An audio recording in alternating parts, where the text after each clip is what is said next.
What's up, guys? Today I'm going to talk about a Spider-Man film that never came to be. It was very similar to the Tobey Maguire version, only this one was going to be directed by James Cameron.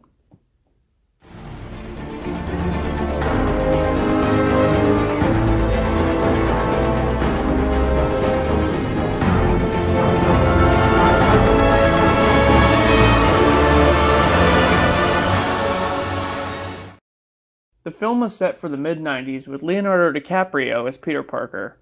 This version of Peter Parker was going to be more of an angsty-teen as opposed to the quiet, soft-spoken versions that we know of.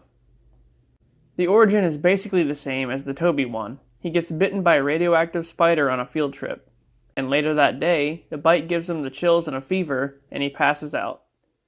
When he wakes up, he's 30 stories up on the top of a building in New York, not knowing how he got there.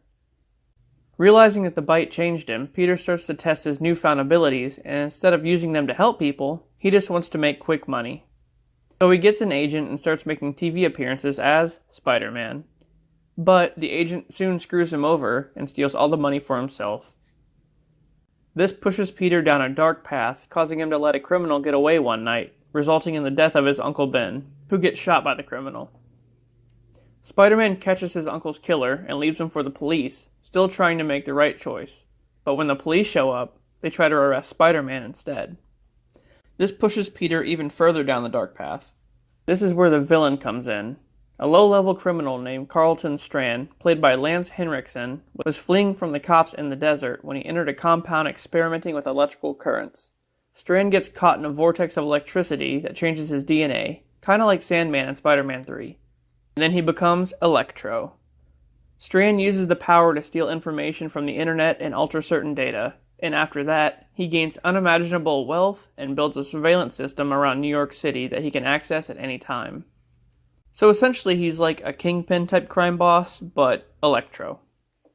After that, Spider-Man turns down an opportunity to side with Electro, and then Electro buys an entire TV network and hires J. Jonah Jameson to tarnish Spidey's reputation by any means necessary.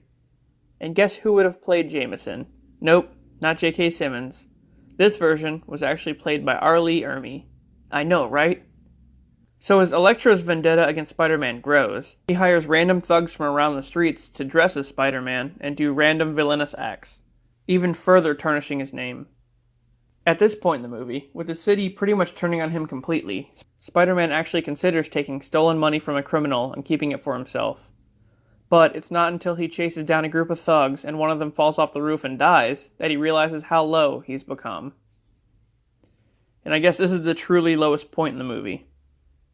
The only thing keeping him from crossing that line is his Aunt May, played by Maggie Smith. Yep, from Harry Potter. There were many actresses considered for the role of Mary Jane. Claire Danes and Molly Ringwald were a couple, but it was closer to being Robin Lively, the older sister of Blake Lively. And Drew Barrymore was even considered for the role of Gwen Stacy. Can you imagine that? MJ doesn't actually like Peter at first, but she loves Spider-Man. At one point, she uses Peter to get good grades on a science project that they do together, but eventually she warms up to him. After Peter finds out MJ's home life is pretty rocky, he reveals himself to her to be Spider-Man, and then she really likes him. Yeah, what a using bitch.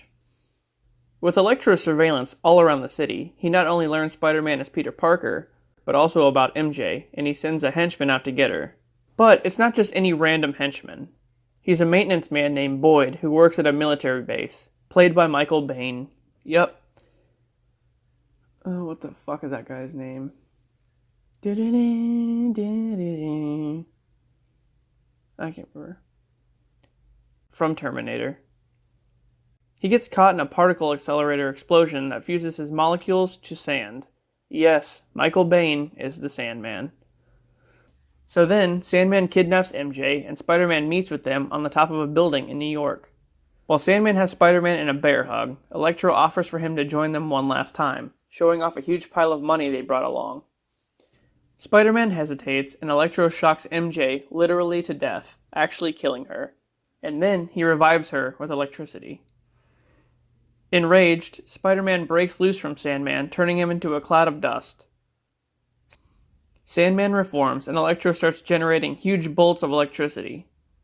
As Spidey and Sandman fight, a bolt of electricity hits Sandman, turning him into molten glass as he explodes. Then, the fight turns to Electro, and Spider-Man throws him, literally, off the building, letting him fall to his death. But wait a minute, doesn't Electro float? Anyway, after this, it's early morning, and Spider-Man takes the money and showers it down to the citizens on the street below. In the closing of the film, Peter and MJ are talking, and MJ tells him that she got accepted into a different college. And then that's pretty much where it leaves off. Oh, wait a minute, we're not done here. I forgot. After the treatment for the film was written, Cameron decided he actually wanted 3 villains in the film. Can you guess who the third one was? Dr. Octopus. But wait a minute, played by Arnold Schwarzenegger. Isn't that wild? So what happened exactly? Why didn't this film get made?